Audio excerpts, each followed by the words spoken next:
বন্ধুসকল মই ধ্ৰুৱ আৰু ধ্ৰুৱ স্প্লেনেটৰ অন্য এটি ভিডিঅ'লৈ আপোনালোক সকলোকে স্বাগতম জনাইছোঁ আৰু আজিৰ পডকাষ্টত মোৰ সৈতে উপস্থিত আছে বীৰ লাচিত সেনাৰ সকলোৰে পৰিচিত বিকাশ অসম ডাঙৰীয়া। নমস্কাৰ। নমস্কাৰ। ভালনে? বঢ়িয়া। তোমাৰ? ভাল আছোঁ, ভালে লাগিছে আজি আপোনালোক লগ পাই পিনি আৰু বহুমূলীয়া সময় দিয়াৰ কাৰণে বহুত বহুত ধন্যবাদ। তাকে তেন্তে আজিৰ পডকাষ্টটো আমাৰ আৰম্ভণি কৰিব পৰা যাওক।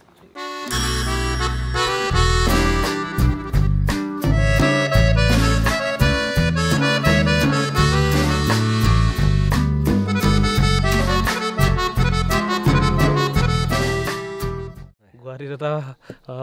বিকাশ অসম বুলি ক'লে এটা উৎপাত, মানে এটা কিছুমানে কয় গুণ্ডা,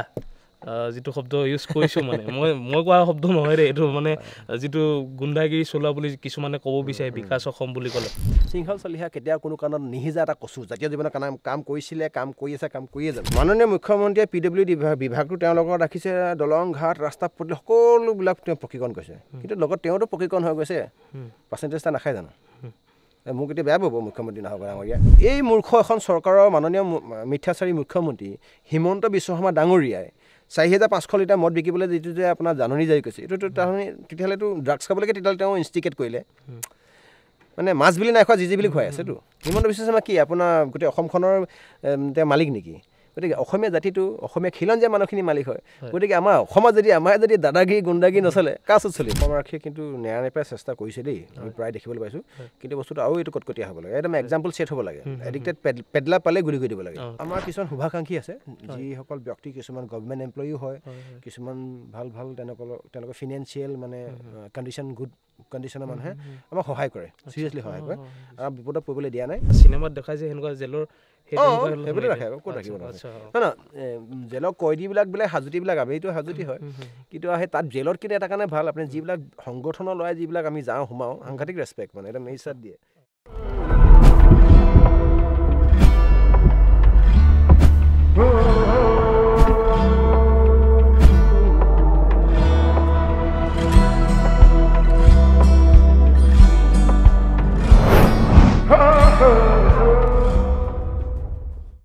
তেন্তে বন্ধুসকল, আজি বিকাশ অসম ডাঙৰীয়া মোৰ সৈতে আছে, আৰু আজি প্ৰথম আৰম্ভণিটো বিকাশ অসম ডাঙৰীয়াই নিজে, মানে মই এতিয়া অকণমান মই বিকাশ দা বুলি সম্বোধন কৰিম, বিকাশ দা আগতে কৈ লৈছোঁ। তো বিকাশ দা এতিয়া অকণমান পৰিচয়টো দি দিয়ক, যে বীৰ লাচিত সেনাত আপোনাৰ যিটো পৰিচয় সেইটো অকণমান আগবঢ়াই দিলে ভাল পাম। ইতিমধ্যে অসমৰ ৰাইজে গম পাইছে যে জাতীয় জীৱনৰ কাৰণে কাম কৰি থকা বীৰ লাচিত অসমৰ সংগ্ৰামী মজিয়াখনৰ এজন সৈনিক সতীৰ্থ বিকাশ অসম। বৰ্তমান গুৱাহাটী জিলা সমিতিৰ মুখ্য সচিবৰ দায়িত্বত আছোঁ। ৩ মাহমানৰ আগত কেন্দ্ৰীয় সমিতিয়ে মোক ছাত্ৰ পৰিষদ কেন্দ্ৰীয় সমিতিৰ মুখ্য আহ্বায়কৰ দায়িত্ব অৰ্পণ কৰিছে। এনেই নৰ্মেলি চাবলৈ গ'লে মই এজন অসমীয়া হিচাপে, খিলঞ্জীয়া হিচাপে মোৰ পৰিচয়। তাকে সঁচাকৈ পৰিচয়টো আচলতে খুব ধুনীয়াকৈ দিছে। তো বিকাশ দা, আচলতে মই এতিয়া প্ৰথম আৰম্ভণিৰ পৰা আৰম্ভণিটো কৰোঁ, যে আচলতে এই যিটো জাৰ্ণি, বীৰ লাচিত সেনাৰ যিটো জাৰ্ণি, তো এই জাৰ্ণিটো আচলতে কেনেকুৱাকৈ আৰম্ভণি হ'ল, বা কেনেকুৱাকৈ এটা চিন্তা আহিলে? বহুত ঘাট প্ৰতিঘাত নিশ্চয় আপুনি ষ্টাৰ্ট কৰোঁতে নিশ্চয় সেইটো মনোবৃত্তি আহিছিলে যে হয়তো জীৱনত বহুত ঘাট প্ৰতিঘাত আহিব, কিন্তু তাৰ মাজতো ধৰক আজিলৈকে এতিয়াও বৰ্তমান অটুট ৰাখি পিনি এটা সাহসত, এটা সম্পূৰ্ণ উদ্যমেৰে এতিয়া বৰ্তমান কাম কৰি গৈ আছে। তো কেনেকৈ পালে এই? মই প্ৰথমতে প্ৰণৱজিৎ চলিহা প্ৰয়াত, তেখেতক আমি সকলোৱে ৰমু দা বুলি গম পায়। মই ৰমু চলিহা দেউতাৰ কথা মই মেনশ্যন কৰিব লাগিব। প্ৰথম মোৰ সংগ্ৰামৰ যাত্ৰাটো তেওঁ মমবাতি চিনৰ পৰা যেতিয়া তেওঁ ইলেকশ্যন খেলিছিলে, বা জাতীয় জীৱনৰ কাৰণে উদাত্ত কণ্ঠৰে ৰাইজৰ কাৰণে মাত পাতিছিলে, সেইটো সময়তে মোৰ জাতীয় যিটো এটা স্বাভিমান, জাত্যাভিমান যিটো কয়, সেইটো মই নিজে গম পাইছিলোঁ। তাৰপিছত যেতিয়া কেব আৰু কাৰ নিচিনা জাতিধ্বংসী এখন বিধেয়ক, যিখন বিধেয়ক বিজেপি চৰকাৰে কেৱল গোচ পতা স্বাৰ্থত অসম আৰু অসমীয়াৰ মূৰত জাপি দিলে, যেতিয়াকৈ 5-6জনকৈ আমাৰ খিলঞ্জীয়া তেনেই কম বয়সীয়া ফুল কমলীয়া ডেকা শ্বহীদ হ'ল, সেইটো সময়ত মই শৃংখল একজেক্টলি মই শিৱসাগৰ কলেজৰ ছাত্ৰ আছিলোঁ, আমি একে কলেজতে পঢ়া, এই মোতকৈ এটা শ্ৰেণীৰ ওপৰত আছিলে বাই ক্লাছ। যেতিয়া মই দেখিলোঁ শৃংখলৰ, যেতিয়া সেইটো সময়ত বীৰ লাচিত সেনা অসম 2019-20 খুব বেছিকৈ জনমানসত মানে প্ৰাসংগিক এটা জাতীয় সংগঠন হৈ উঠিছিলে, কাৰণ কেব আৰু কাৰ সেই সময়ত আজি এই মুহূৰ্তলৈকে কেতিয়াও কোনো কাৰণত বিকি নোযোৱা এটা অৰ্গেনাইজেশ্যন, কেব কাৰ বা আন্দোলন কৰি পিনে কেতিয়াও কোনো কাৰণত আমাৰ বীৰ লাচিত অসমৰ সৈনিক সতীৰ্থই ৰাজনৈতিক সেই সুবিধা আদায় কৰিবৰ কাৰণে কাৰো বুকুচাত উঠা নাই। তেতিয়া দেখিলোঁ যে 19-20 যি যাত্ৰা, তাৰ আগলৈকে মই এজন যুগৰ লগত জড়িত এজন ব্যক্তি আছিলোঁ, যেতিয়া দেখিলোঁ যে সকলোৱে অসমৰ জাতীয় চেতনা থকা প্ৰত্যেকজন ব্যক্তি ওলাই আহিছিলে, তেতিয়া মই আহিলোঁ, দেখিলোঁ যে এখন প্লেটফৰ্ম লাগে কাম কৰিবৰ কাৰণে, যিখন প্লেটফৰ্মে আপোচবিহীন সত্তাৰে অসম আৰু অসমীয়া অস্তিত্বৰ কাৰণে কাম কৰিব। তেতিয়া চুজ কৰি ল'লোঁ যে বিলাসিতা অসমে মোৰ কাৰণে এইটো সময়ত সকলোতকৈ উপযুক্ত এখন প্লেটফৰ্ম বা মজিয়া, য'ৰ পৰা মই জাতীয় জীৱনৰ কাৰণে কাম দীঘলীয়া দিনৰ কাৰণে ৰণুৱা ঘোঁৰা হিচাপে কাম কৰিব পাৰিম। সেয়াই আছিলে মোৰ কোন চনৰ পৰা এই যাত্ৰাটো আৰম্ভ? 2019 মানে কা আন্দোলন? একজেক্ট কা আন্দোলন। আচ্ছা, তো বিকাশ দা এইখিনিতে এটা কথা ক'ম, কা আন্দোলনৰ সময়খিনিত আচলতে আজি স্পষ্টকৈ ক'ব লাগিব, আমিও কা আন্দোলন কৰিছিলোঁ।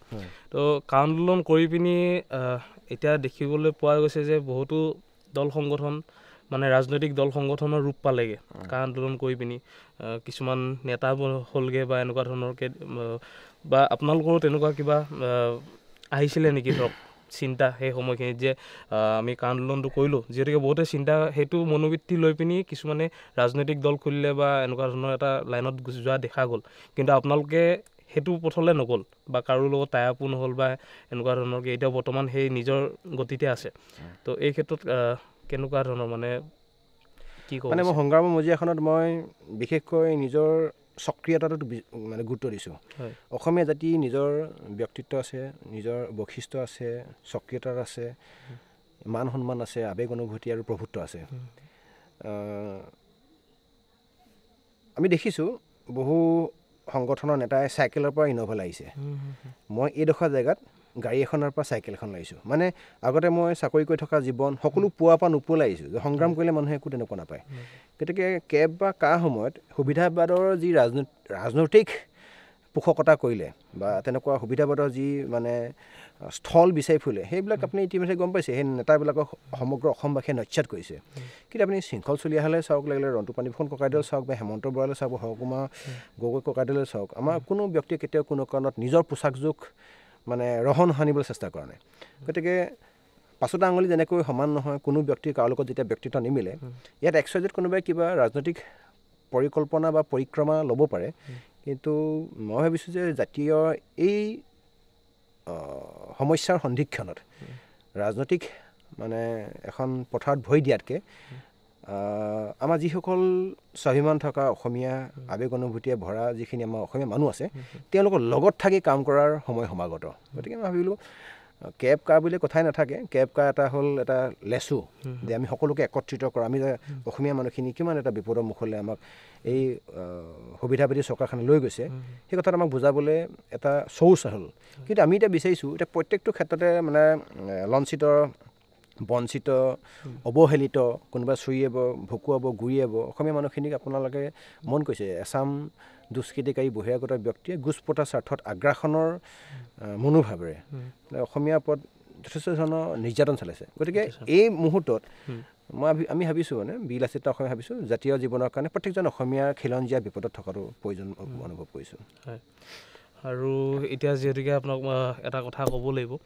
যে বিলাসিত সেনাই যুঁজি আছে, আমি নিউজে হওক পেপাৰ পত্ৰ সদায় দেখি থাকোঁ, বা ৰিচেণ্টলি এটা শিৱসাগৰত এটা ঘটনা হৈ যোৱা দেখিলোঁ। তো ভাল লাগিছে যে আমাৰ অসমীয়াসকল যিদৰে জাগ্ৰত হৈ পিনি ওলাই আহিছে শিৱসাগৰত বিশেষকৈ। তো আপুনি ভাবেনে যে সেইদৰে প্ৰতিখন জিলাতে হওক সমগ্ৰ অসমতে যদি আমাৰ এই অসমীয়া ৰাইজ যদি ওলাই আহে একত্ৰিত হৈ পিনি সেই মনোবৃত্তিটো লৈ পিনি, যিদৰে আপুনি কি বিচাৰে ধৰক শিৱসাগৰতে বীৰ লাচিত সেনা শক্তিশালী হৈ থকাটো বিচাৰে নে সমগ্ৰ অসমতে বীৰ লাচিত সেনা একত্ৰিত হৈ পিনি এটা উদাহৰণ প্ৰস্তুত কৰাটো বিচাৰে? বৰ্তমানটো আপুনি যদি চাই, এনেই দল সংগঠন বুলি ক'লে উজনি অসম কেন্দ্ৰিক প্ৰায় আছিলে। মানে উজনি অসম আপুনি যদি গোলাঘাটৰ পৰা ধৰি লৈছোঁ তিনিচুকীয়া শদিয়ালৈকে, শিৱসাগৰ, ডিব্ৰুগড়, দল সংগঠন বুলি ক'লে খুব বেছি শক্তিশালী আছিলে অকল আপাৰ আছাম কেন্দ্ৰিক। কিন্তু বৰ্তমান প্ৰেক্ষাপটত যদি আপুনি ভালদৰে পৰ্যবেক্ষণ কৰে, আপুনি দেখিব যে উজনি, নামনি, মধ্য অসম, এই অসমৰ প্ৰত্যেকটো মানে চুকে কোণে বৰ্তমান সময়ত ৰাইজৰ সমাদৰ আৰু প্ৰাসংগিকতা লাভ কৰা সংগঠনটোৱে হ'ল বীৰ লাচিত সেনা অসম। আকৌ কৈছোঁ নামটো, বীৰ লাচিত সেনা অসম। গতিকে আমি যদি হাঁ পাই শুই আছোঁ, তেতিয়াহ'লে মানে উঠিব হ'ল। যদি আমি টোপনিত হৈ আছোঁ, তেতিয়াহ'লে আমি জাগিব হ'ল। আৰু এইটো আপুনি কোৱা কুৱেশ্যনটো কিমানজন মোক সাংবাদিকে, কিমানজন এনেকুৱা পডকাষ্টৰ অনাৰে মোক সুধিব যে আমি সংগ্ৰামখন এনেকৈ কৰিলে এনেকৈ হ'বনে, তেনেকৈ কৰিলে তেনেকৈ হ'ব, হাজাৰটা কুৱেশ্যনছ আমাক সোধে। এনেকৈ কৰিলে তেনেকৈ হ'বনে বুলি সোধাত কুৱেশ্যন মাৰ্ক স্লেছ বা টেগ কুৱেশ্যনটো দিয়াতকৈ আমি সকলোৱে, আপোনালোকৰ এটা দায়িত্ব আছে আমি বিচাৰিছোঁ আপুনি মই আপোনাৰ কি কয় আগৰ পডকাষ্ট বা তেনেকৈ চোৱা নাই মই আপাৰ আছামত মই প্ৰথমটো পডকাষ্ট দিছোঁ আপোনাৰ চেনেলৰ যোগেদি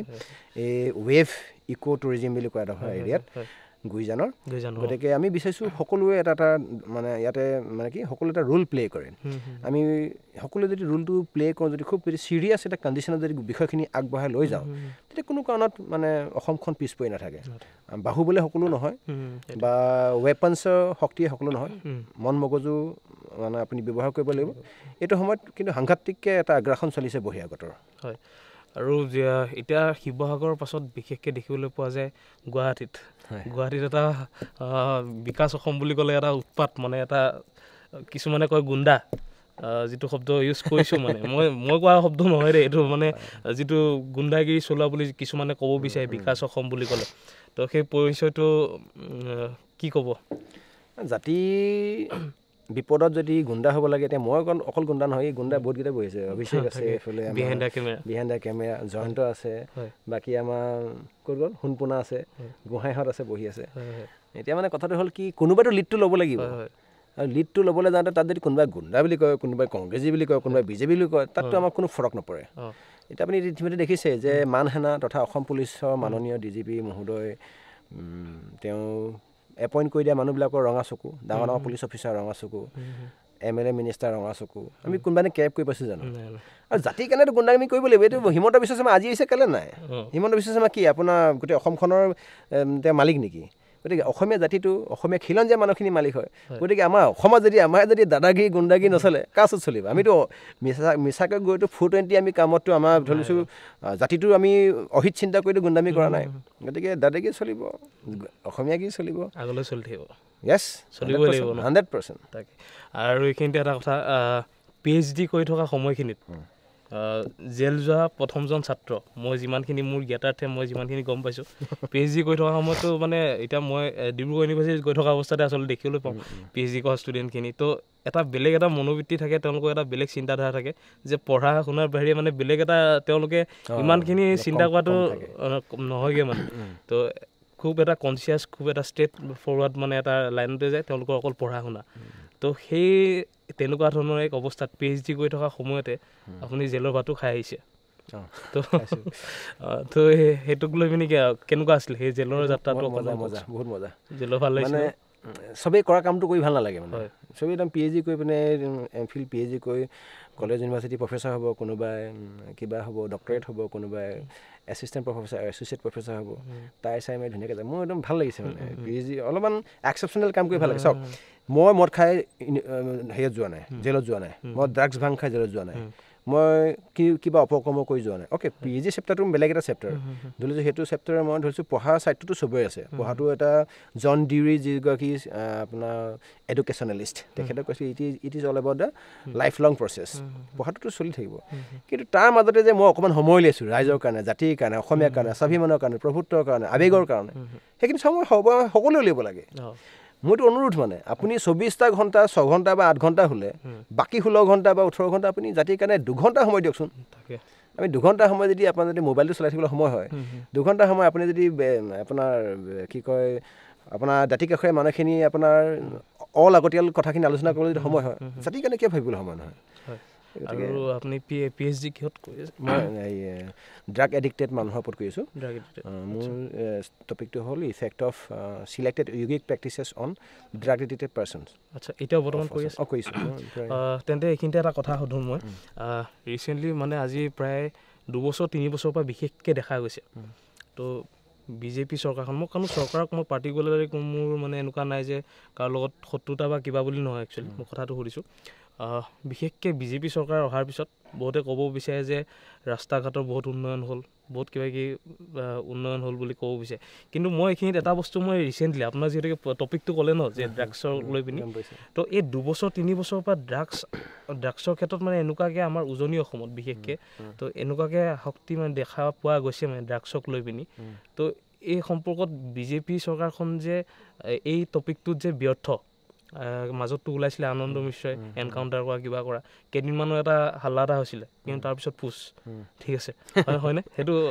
মানি লয়নে আপুনি তো সেইটোক লৈ পিনি কি ক'ব যদি আপুনি সেইটো পাৰ্টিকুলাৰ সেই টপিকটোতে আপুনি ৰিচাৰ্চ কৰি আছে আচ্ছা শুনক আপুনি লগত এটা কথা কৈ গ'ল সেইটো হ'ল যে বিজেপি চৰকাৰে দলং ৰাস্তা ঘাট বনাইছে উন্নতি হৈছে দলং ৰাস্তা ঘাট 5 বছৰ পিছত মই কোৱা নাই ভাগি মই আপোনাৰ পইণ্টটো মই কাটিবলগীয়া আছে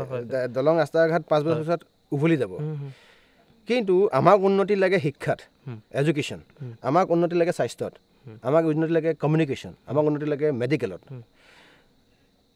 PW ডিপাৰ্টমেণ্ট ভাৰতৰ কোন এনেকুৱা এজন মুখ্যমন্ত্ৰী আছে যি PW ডিপাৰ্টমেণ্ট নিজৰ হাতত ৰাখিছে একমাত্ৰ হ'ল আগতে অলপ দিনৰ কাৰণে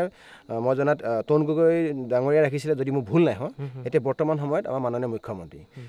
মাননীয় মুখ্যমন্ত্ৰীয়ে PW বিভাগটো তেওঁলোকৰ ৰাখিছে দলং ঘাট ৰাস্তা পদূলি সকলোবিলাক তেওঁ প্ৰশিক্ষণ কৰিছে কিন্তু লগত তেওঁতো প্ৰশিক্ষণ হৈ গৈছে পাৰ্চেণ্টেজ এটা নাখায় জানো মোক এতিয়া বেয়া পাব মুখ্যমন্ত্ৰী নহ'ব ডাঙৰীয়া 1000 কোটি টকা যদি আপোনাৰ কিবা ঠিকা ঠুকি তাতোতো কিবা এটা পাৰ্চেণ্টেজ তেখেতৰ চাগে অঙহী বঙহী বা তেখেতৰ জেপত বাওঁপাকে আহিওতো হ'লেও সোমাহি গতিকে ৰাস্তা পদূলি পকা হৈছে মুখ্যমন্ত্ৰী পকা হৈছে এইটো কি ইয়াতে মই ফুল ষ্টপ দি দিছোঁ দ্বিতীয়তে আহি গ'ল ড্ৰাগ এডিকশ্যনৰ কথাটো আহিলে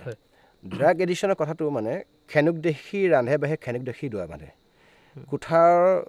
বেজী জলঙা দেখে কিন্তু কোঠা জলঙা নেদেখা এখন চৰকাৰখনে মই কিন্তু STFৰ মাননীয় আমাৰ পাৰ্থসাৰথী মহন্ত বা কল্যাণ ছাৰক মই ধন্যবাদ জ্ঞাপন কৰিছোঁ এটা কাৰণতে আমাৰ গুৱাহাটীৰ কথা কৈ আছোঁ যে তেওঁলোকে এই ক্ষেত্ৰত সাংঘাতিক এটা ইনিচিয়েটিভ লৈছে কিন্তু চৰকাৰখনে সিদিনা ইনিচিয়েটিভ লৈছে চৰকাৰখনে 2014-16 চনৰ পৰা ইমান দিনলৈ কি কৰি আছিলে গতিকে ড্ৰাগছ এডিকশ্যনৰ ক্ষেত্ৰত অসম চৰকাৰে বৰ্তমান 6টাকৈ গভৰ্ণমেণ্ট আপোনাৰ ড্ৰাগ এডিক্টেড চেণ্টাৰ কাম ৰিহেবিলিটেশ্যন চেণ্টাৰ ৰাখিছে 6টা চেণ্টাৰ এনাফ নহয় আপোনাৰ 2 নম্বৰতে হৈ গুচি গ'ল অসমৰ 30খন 32খন 33খন ডিষ্ট্ৰিক্টত মিনিমাম 100মান ৰিহেব চেণ্টাৰ হ'ব লাগে আৰু দ্বিতীয়তে যিমানবিলাক ৰিহেবিলিটেশ্যন চেণ্টাৰ্ছ আছে প্ৰাইভেট ৰিহেবিলিটেশ্যন চেণ্টাৰ তাত কিবা কাৰণত অবৈধভাৱে ড্ৰাগছৰ ৰমৰমীয়া বেহা চলি আছে নেকি তাৰ ওপৰত অসম চৰকাৰে গুৰুত্ব দিয়ক প্ৰত্যেকটো ৰিহেব চেণ্টাৰত উপযুক্ত সুবিধাখিনি তাত থকা ক্লায়েণ্টবিলাকে পাইছেনে নাই পোৱা এডিক্টেড মানুহখিনিয়ে 2 নম্বৰতে অসম চৰকাৰে ইয়াত কি এনেকুৱা নিষেধাজ্ঞা জাৰি কৰিছে এনেকুৱা STFৰ নিচিনাকৈ সাংঘাতিক এটা ফ'ৰ্চ ৰাখিছে য'ত আমি ধৰি লৈছোঁ এই যিটো সৰবৰাহ নিয়েৰ বাই যিবিলাক ষ্টেট আছে মণিপুৰ মিজোৰামৰ পৰা অহা যোৱা বন্ধ হৈছে তাৰোপৰি আচৰিত এটা কথা ড্ৰাগ আৰু মদৰ মাজত কি পাৰ্থক্য আছে মদ খাই মানুহ মানে এডিকশ্যনত যায় মানে এডিক্টেড হয় ড্ৰাগছ হৈ এডিকশ্যনত যায় মদ খাই যেতিয়া মদৰে যেতিয়া তেখেতক নমনা হৈ যায় তেখেতে তেতিয়া ড্ৰাগছ ল'বলৈ আৰম্ভ কৰে গতিকে এই মূৰ্খ এখন চৰকাৰৰ মাননীয় মিথ্যাচাৰী মুখ্যমন্ত্ৰী হিমন্ত বিশ্ব শৰ্মা ডাঙৰীয়াই 4500 লিটাৰ মদ বিকিবলৈ যিটো যে আপোনাৰ জাননী জাৰি কৰিছে এইটোতো তেতিয়াহ'লেতো ড্ৰাগছ খাবলৈকে তেতিয়াহ'লে তেওঁ ইনষ্টিকেট কৰিলে মানে মাছ বুলি নাই খোৱা যি বুলি খুৱাই আছেতো গতিকে এইটো বন্ধ কৰিব লাগে মদ বন্ধ কৰিব লাগে ড্ৰাগছ বন্ধ কৰিব লাগে অসমৰ বাহিৰত আপুনি মুম্বাইত যাওক আপুনি কেৰেলাত যাওক বেংগলোৰত যাওক স্মকিং জ'ন আছে এটা ছেপাৰেট এটা এৰিয়াত মানুহে চিগাৰেট খাব পাৰিব য'তে ত'তে খাব নোৱাৰিব এইবিলাক বন্ধ কৰিব লাগে গুটখা বন্ধ কৰিব লাগে এইখন চৰকাৰে ড্ৰাগটো এটা মানে অবৈধ কাৰণে তেওঁলোকে এনেকৈ কৈছে মোক ভয় লাগে এটা কাৰণতে কোনোবা দিন এখন চৰকাৰে আকৌ ড্ৰাগছটোকো আকৌ বৈধ কৰি নিদিলে আছে লাইচেঞ্চ নিদিলেহে আছে সেইটো সঁচাকৈ কিন্তু মোৰ ড্ৰাগছটো বিশেষকৈ মানে ৰিহাব চেণ্টাৰতকৈও যদি এতিয়া এইটো কথা এটা হয় মানে এতিয়া অসম আৰক্ষীৰ তত্বাৱধানত সকলোতো ধৰক মানে কিমান ক্ৰাইম হৈ থাকে বা সকলোখিনি ধৰিও লয় তেওঁলোকে কিন্তু এই ড্ৰাগছ ব্যৱসায়টো মানে যে চলি আছে মানে এই অসম আৰক্ষীৰ চকুৰ তলতে বুলি ক'ব লাগিব যে তথাপিও যে ন্যায় নাপায় তেওঁলোকে অসম আৰক্ষীয়ে কিন্তু ন্যায় নাপায় চেষ্টা কৰিছে দেই আমি প্ৰায় দেখিবলৈ পাইছোঁ কিন্তু বস্তুটো আৰু এইটো কটকটীয়া হ'ব লাগে একদম এক্সাম্পল ছেট হ'ব লাগে এডিক্টেড পেডলা পালে গুলি কৰি দিব লাগে এনকাউণ্টাৰ কৰিব লাগে যিটো প্ৰচেছ চলি ভয়টো থাকিব লাগিব ইয়াত আকৌ হেৰি খেদিলে নহ'ব সাম্প্ৰদায়িকতা বীজ সিঁচিলে নহ'ব আলি আহমেদ হুছেইন গুলিকৰ দত্ত গোহাঁই বৰুৱা পাঠক শৰ্মা হ'লে গুলি কৰিব নালাগে সেইটো নহয় দেই আইনটো সকলো সমান হ'ব লাগে আৰু এক্সাম্পল ছেট হ'ল ভয় থাকিব লাগিব ভয় থাকিলে মানুহে ভয়তকৈ আৰু কিবা কথা থাকিব পাৰে নেকি ভয় থাকিলে মানুহ সকলো সলনি হ'ব আৰু এইখিনিতে এটা কথা আমাৰ অসমৰ নেতা বুলি ক'বলৈ গ'লে মাননীয় মুখ্যমন্ত্ৰী ডাঙৰীয়াৰ কথা কৈছোঁ তেওঁতো জানেই সকলোৱে তেওঁৰ ৰাজনীতিটো আচলতে কেনেকুৱা সকলোৱে জানে তো সেনেকুৱা এক ৰাজনীতিৰ মাজত কোনোৱে আচলতে হাত সাৰি যাবই নোৱাৰে সকলোৱে তেওঁক ভয় কৰে তো তেনেকুৱা সকলোৱে নকৰে মানে বহুতে বেছি সংখ্যকেতো ভয় কৰেতো আপোনাৰ আইডিঅলজি মতে কৰিব পাৰে আমি কিন্তু ভয় নকৰোঁ সেইটোৱে ক'ব বিচাৰিছোঁ মানে সেইখিনি তাৰ পিছতো যে আপোনালোকৰ মানে কি অকণমানো ভয় বা তেনেকুৱা একো মানে চিন্তা নাহে নেকি জাতিটোক জাতি মাটি ভেটি শ্লোগান দি আৱেগ অনুভূতি টানি আনি পিনে মানুহৰ পৰা এইখন চৰকাৰে প্ৰথমতে জাতীয় জীৱনৰ কেঁচা তেজ পিহি খাই চৰকাৰখন গঠন কৰিলে সেইজন ব্যক্তি বৰ্তমান সময়ত ক'ত বহি আছেগৈ চেণ্ট্ৰেলত বহিছে সৰ্বানন্দ সোণোৱাল ডাঙৰীয়া সৰ্বানন্দ সোণোৱাল ডাঙৰীয়া দায়নতে জাতি মাটি ভেটি কথা কৈ পিনে চৰকাৰে শাসনৰ বাগজৰি আনিলে এতিয়া জাতি মাটি ভেটি ক'ত গ'ল অসম আৰু অসমীয়াৰ আৱেগ অনুভূতিৰ ওপৰত সদায় বহিৰাগত ব্যক্তি আপোনাৰ বোকা লগা ভৰিটো আমাৰ মাথাৰ ওপৰত হিমন্ত বিশ্ব শৰ্মা ডাঙৰীয়া বিজেপি চৰকাৰ RSS বা জাতি মাটি ভেটি কথা কোৱা সৰ্বানন্দ সোণোৱাল ডাঙৰীয়া ক'ত এতিয়া গতিকে কোনোবা আহি পিনে মোৰ বৰ ঘৰত আজি ধৰিছোঁ মোৰ দেউতাৰ 3টা ককাই ভাই 2 নম্বৰ বা 3 নম্বৰ ককাইকজন আহি পিনে যদি মোৰ ঘৰত আহি মোৰ দেউতাক যদি মাৰিবলৈ আহে ন' ডাউটলি আমি একেটা পৰিয়াল কি মই নিজৰ বৰ দেউতা হ'ল বুলি বা মোৰ দদাইদেউ হ'ল বুলি কি মই চাই থাকিম নেকি গতিকে আমাৰ ভেটিত সোমাই পেলাই আমাৰ ঘৰৰ ভাতৰ ওচৰত সোমাই পেলাই কোনোবা আহি পেলাই যদি আমাৰ আই বিভাগৰ আচলখন টানিবলৈ যদি চেষ্টা কৰে মোৰ ভগ্নীৰ ওপৰত কোনোবাই যদি লুলুপ দৃষ্টি ৰাখিবলৈ চেষ্টা কৰে মই এজন সুস্থ ব্যক্তি হয় মইতো পাগল নহয় মোৰ মন মগজু ঠিকে চলি আছে মই ভাল কি বেয়া কি জানো মই খং উঠিলে মই আৱেগ অনুভূতি বা মৰম লাগিলে মই আৱেগ অনুভূতি মই বহিঃপ্ৰকাশ কৰিব পাৰোঁ তেনেস্থলত মাননীয় মুখ্যমন্ত্ৰী ডাঙৰীয়া কোন হয় জাতিতকৈ অসমীয়া মানুহখিনিতকৈ অসমখনতকৈ অসম নামৰ মাতৃগৰাকীতকৈ আপোনাৰ নৰেন্দ্ৰ মোদী হিমন্ত বিশ্ব শৰ্মা ডাঙৰীয়া ডাঙৰ নহয়তো তেখেতে 5 বছৰৰ কাৰণে আহিছে 10 বছৰৰ কাৰণে আহিছে যে বছৰলৈকে নাহক লাগিলে জাতিৰ ওপৰতো কোনো কেতিয়াও হ'ব নোৱাৰে হয় আৰু কেনেকুৱা ধৰণৰ বীৰ লাচিত সেনাৰ যদি মই এতিয়া ভৱিষ্যত পৰিকল্পনাটো যদি মই সোধোঁ বা কেনেকুৱা ধৰণৰ কিমান দূৰলৈকে আপোনালোকে আমি একো দূৰলৈকে ভবা নাই হয় আমাক লৈ যাব আমাৰ জনসাধাৰণে আমাক লৈ যাব আপুনি আমাক লৈ যাব আপোনালোকৰ নৰ্মেল যিখিনি ৰাইজ কেনেকৈ আমাক প্ৰেজেণ্ট কৰিব আমি আপোনালোকৰ সোঁতত আগবাঢ়ি যোৱা মানুহ আমাক সহযোগিতাহে লাগে অসমৰ ৰাইজৰ পৰা সহায় ভগৱন্তে কৰিব কিন্তু আমি এতিয়া আমাৰ যি ৰূপৰেখা বা আমাৰ ভৱিষ্যতৰ মানে বাণী এতিয়াই কৈ দিব নোৱাৰোঁ কাৰণ চাওক নাও চলি গৈ আছে বঠা নাৱৰীয়াই বাই গৈ আছে কিন্তু আমি বিচাৰিছোঁ আমাৰ জনসাধাৰণে তেওঁলোকৰ মৰম তেওঁলোকৰ আশীৰ্বাদ তেওঁলোকৰ আদেশ তেওঁলোকৰ উপদেশ তেওঁলোকৰ সকলোবিলাক কথাৰ ওপৰত ভিত্তি কৰিহে সংগঠনটো মানে দীৰ্ঘজীৱী হ'ব কাৰণ সংগঠন এটাই আমাৰ নিজৰ ব্যক্তিগত এখন সংবিধান আছে বা আমাৰ এটা পৰিকল্পনা আছে যিখিনি বস্তু আপোনাৰ সন্মুখত এতিয়া কৈ দিয়াটো মই যুক্তিকৰ বুলি নাভাবোঁ গতিকে কিন্তু আমি বিচাৰিছোঁ ৰাইজে যিটো মৰম দি পিনে বিলাসিতা অসমক এটা মজিয়াৰ পৰা এটা স্থানৰ পৰা বেলেগ এটা স্থানলৈ লৈ আহিছে তাৰ কাৰণে আমি ৰাইজৰ ওচৰত চিৰকৃতজ্ঞ গতিকে আমি ভুলটো যিকোনো মুহূৰ্তত শুধৰাই জাতীয় জীৱনৰ কাৰণে ত্যাগ স্বীকাৰ কৰিবলৈ প্ৰস্তুত থকা আমি একোজন অক্লান্ত সৈনিক গতিকে আপোনালোকে আগবঢ়াই নিব লাগিব নিশ্চয় সদায় আমাৰ প্ৰচেষ্টা সদায় থাকিব আৰু কিছুমান আজি মই এটা কথা মই মানে স্পষ্টকৈ কৈছোঁ এই ভিডিঅ'টোৰ জৰিয়তে মই আজি আপোনাক লগ পাবলৈ মই কেইদিনমান আগত আচলতে এইখন ৰিজৰ্টতে আহিছিলোঁ দুজন বন্ধুৱে আচলতে ক'লে যে অমুক দিনাখন শৃংখল চলিহা আৰু বিকাশ অসম ডাঙৰীয়া আহিব ধন্যবাদ দেই তো মই বিশেষকৈ মই এনেকুৱাকৈ নাযাওঁ মই আজি বন্ধুকেইজনকে কৈ আছোঁ জাতিটোৰ প্ৰতি যিহেতুকে মৰম আছে আৱেগ এটা জড়িত হৈ আছে তো সেইটো কাৰণে জাতিটোৰ হকে যে এওঁলোকে ইমান এটা সুন্দৰ প্ৰচেষ্টা লৈ পিনি আমাৰ একো মই ভাবোঁ যে একো স্বাৰ্থই নাই আচলতে আপোনালোকৰ ক্ষেত্ৰত মই যিটো বস্তু দেখি পাওঁ তো একো স্বাৰ্থ নোহোৱাকৈ এওঁলোকে যিটো এটা গতিত গৈ আছে আৰু ৰিচেণ্টলি মই ভিডিঅ'ৰ মাজত আজি মই স্পষ্টকৈ ক'বলৈ মোৰ কিছুমান বস্তু স্পষ্টকৈ ক'বলৈ আচলতে মই মন গৈছে তো ৰিচেণ্টলি কেইদিনমান আজি 3-4 দিন হ'ল মিউনিচিপালিটি অফিচত আমাৰ যিটো তিনিচুকীয়া মিউনিচিপালিটি অফিচ আছে তাতে এজন বহিৰাগত দিল্লীৰ পৰা এজন মানুহ আহি পিনি তেওঁ আহিলে মানে তিনিচুকীয়া আমাৰ দুজন ল'ৰাক এজন ল'ৰা আৰু এগৰাকী ছোৱালীক আচলতে উলিয়াই দিছে অসমীয়া ল'ৰা অসমীয়া আৰু মোলৈও তেনেকুৱা ধৰণৰ ফোনবিলাক আহে মানে তেনেকুৱা ধৰণৰ কিছুমান ক্ষেত্ৰত তো আহিলে তো তেতিয়া মই অন দ্য স্পট মই যেতিয়া গৈ পিনি উপস্থিত হ'লোগৈ তাৰ বেক ফালৰ পৰা পিছফালৰ পৰা এজনে কৈছে যে বীৰ লাচিত সেনাক ফোন কৰ এনেকুৱা টাইপত তো সেই বস্তুটো মই নিজে প্ৰাউড ফিল কৰিছোঁ মানে আমাৰ জাতিৰ হকে যে এনেকুৱা এটা দল আছে আপোনালোকে যিটো কাম কৰি আছে আৰু অনাগত দিনতো আৰু আজিকালি দেখা যায় বিকাশ দা মই এটা কথা কৈছোঁ বহুতে আচলতে পইচাৰ পিছত দৌৰা দেখা যায় ঠিক আছে তো তেনেকুৱা ক্ষেত্ৰত মই ভাবোঁ যে কিছুমান আপোনালোকে ভাবে নেকি যে যিসকলটো কোনো স্বাৰ্থহীনভাৱে যিসকলে আপোনালোকৰ লগত জড়িত হয় তেওঁলোক সদায় থাকিব কিন্তু এনেকুৱা ভাবে নেকি যে কেতিয়াবা আপোনালোকৰতো এনেকুৱা ধৰক কোনো চ'ৰ্চ নাই যদি আজি ৰাজনৈতিক দল এটা যদি খুলি লয় বা কিবা এটা যদি তেনেকুৱা তেওঁলোকৰ আৰ্থিকভাৱে তেওঁলোকে কিছুমান ক্ষেত্ৰত সহায় পায় তো আপোনালোকৰ তেনেকুৱা ধৰণৰ মই নাভাবোঁ যে তেনেকুৱা ধৰণৰ কিবা হয়তো ভৱিষ্যতে সেইটো কিবা আৰ্থিক দিশত হওক বা এনেকুৱাকৈ আপোনালোকৰ কিছুমান প্ৰব্লেম আহিব পাৰে বা এতিয়া যেতিয়া এটা পৰিয়ালৰ এজন ল'ৰাই যেতিয়া দিন প্ৰতিদিন যেতিয়া আপোনালোকৰ লগত যুঁজি থাকিব বীৰ লাচিত সেনা বা তেওঁলোকে যদি আৰ্থিকভাৱে যদি কেতিয়াবা যদি কিবা ক্ষেত্ৰত যদি প্ৰব্লেম হয় বা তেতিয়া হয়তো পৰিয়ালৰ কোনোবা এজনে ক'ব পাৰে যে তাগিদা তো সেই বস্তুটো এটা হ'ব পাৰে তো সেইটো সম্পৰ্কত আপুনি কিবা এটা কি ভাবে মানে ৰাজনৈতিক প্ৰশাসনৰ বিশ্লেষণ একো কৰা নাই হয় আৰু এতিয়া মই আপোনাক ক'ব নাই বিচাৰ এটা কাৰণতে কাৰণ মোতকৈ উদ্ধত ব্যক্তি আছে মোৰ কিছুমান চবৰে মানে লক্ষ্মণ ৰেখা থাকে এটা বাউণ্ডেৰী থাকে মই যিডোখৰ জেগা বা ক'ব নালাগে এইডোখৰ ক'ব বিচৰা নাই কিন্তু কথাটো এনেকুৱা ধৰণৰ হয় যে আমাৰ বিলাসিতা অসমৰ আপুনি এজন সৈনিক সতীৰ্থ হ'বলৈ হ'লে আপুনি কিবা এটা নহয় কিবা এটা মানে আপোনাৰ ইনকাম চ'ৰ্চৰ লগত জড়িত থাকিব লাগিব হয় আপুনি খেতি বাতি কৰা হ'ব লাগিব হয় আপুনি পশুপালনে হওক বা আপুনি ফাৰ্মিঙে কৰা হওক প্ৰত্যেকজন ব্যক্তি তেনেকৈ জড়িত ব্যস্ত হৈ আছে আছে আৰু আমাৰ কিছুমান শুভাকাংক্ষী আছে যিসকল ব্যক্তি কিছুমান গভৰ্ণমেণ্ট এমপ্লয়িও হয় কিছুমান ভাল ভাল তেওঁলোকৰ ফিনেন্সিয়েল মানে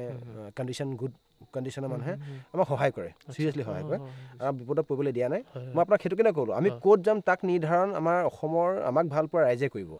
আমাক যদি ৰাইজে যদি কাইলৈ বেয়াই পাই পেলাই অসমৰ গোটেই যদি 3,40,00,000 মানুহে আমাক যদি দেখিবই নোৱাৰা হয় আমাৰ যিমান পৰিকল্পনা থাকিলেও আমি যেনে জেগাত গৈ পামগৈ গতিকে